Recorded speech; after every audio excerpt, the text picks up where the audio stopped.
Hello hello sir, good afternoon. IDFC bank నుంచి అండి. ఎవరు? ఐడిఎఫ్సి బ్యాంక్ నుంచి సార్. చెప్పు. బండి ఈఎంఐ కట్టలేదు సార్ ఇంకా. ఏ బండి? Enfield sir. ఇక్కడ బండి ఎవరు బండి? సార్ మీరు కృష్ణ మాట్లాడుతారా? నేను వాళ్ళ అన్నని మాట్లాడుతున్నా. కృష్ణ పేరు మీద బండి ఉంది సార్. ఆ.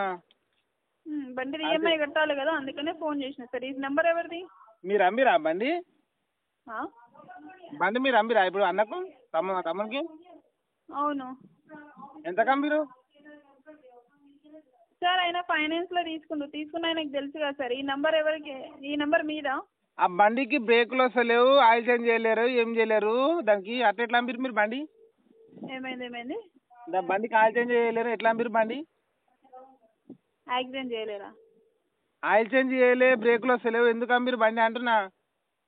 కొనుక్కుంటప్పుడు అన్ని చూసుకొని కొనుక్కోలేరా సార్? అది కొత్త బండి షోరూమ్ లోకి తెచ్చుకున్నాడు, మరి అట్లా మీరు అని అడుగుతున్నారు. టైర్ కూడా అరిగిపోయిందండి, అట్లా ఎట్లా అమ్ముతారు బండి? నాకు అర్థం కాదు.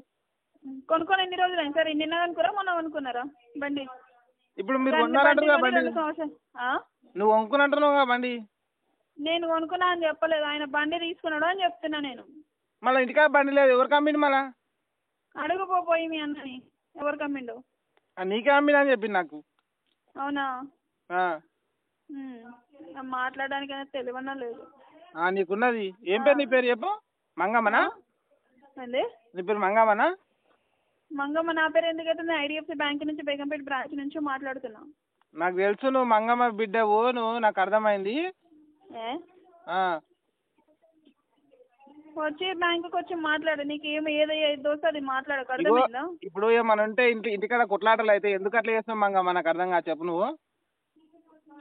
సార్ తాగున్నావా సార్ పొద్దు కదా? నువ్వు నాకు దాపిచ్చినావు. అది అట్లాగే ఉంది.